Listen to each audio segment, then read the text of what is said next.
Thank you, Honourable Speaker. Honourable Speaker, the ACDP would also like to thank Mr. Plaikis for his many years of service and wish him well in his retirement.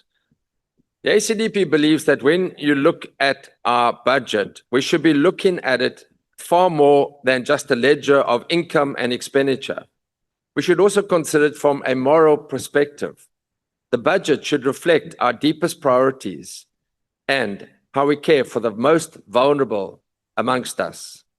And as we reflect on the current realities, navigating demands for structural reform, the stabilization of our national debt, and the protection of our social wage, we can seek wisdom from the timeless scripture that speaks about stewardship.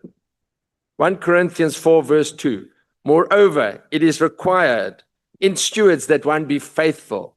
Now, what does faithful stewardship mean? Faithful stewardship of the fiscus means zero tolerance for corruption, zero tolerance for wasteful expenditure, zero tolerance for mismanagement of state funds. Sadly, we don't see that. Taxpayers are demanding value for every rand of tax that they pay. They are not seeing that.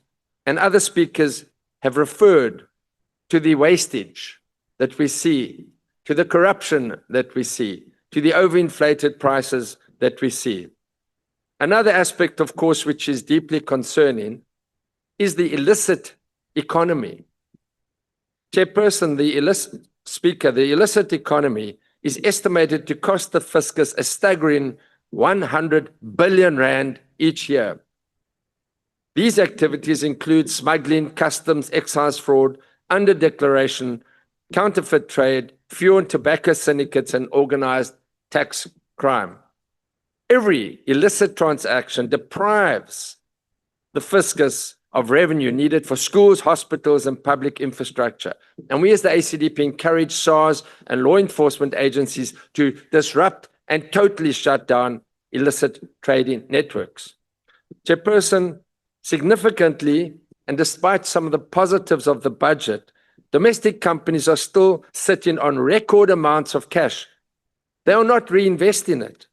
Non-financial companies hold an estimate 1.8 trillion rand, which equates to almost 20% of the country's GDP. Why aren't they investing? It is mainly due to elevated interest rates, lingering concerns about stagnant economic growth, and policy uncertainty. So they would prioritize capital preservation over development. Chairperson, we need to accelerate structural reforms to encourage domestic investment, to grow our economy and create jobs. Thank you, Honourable Member. Time is up.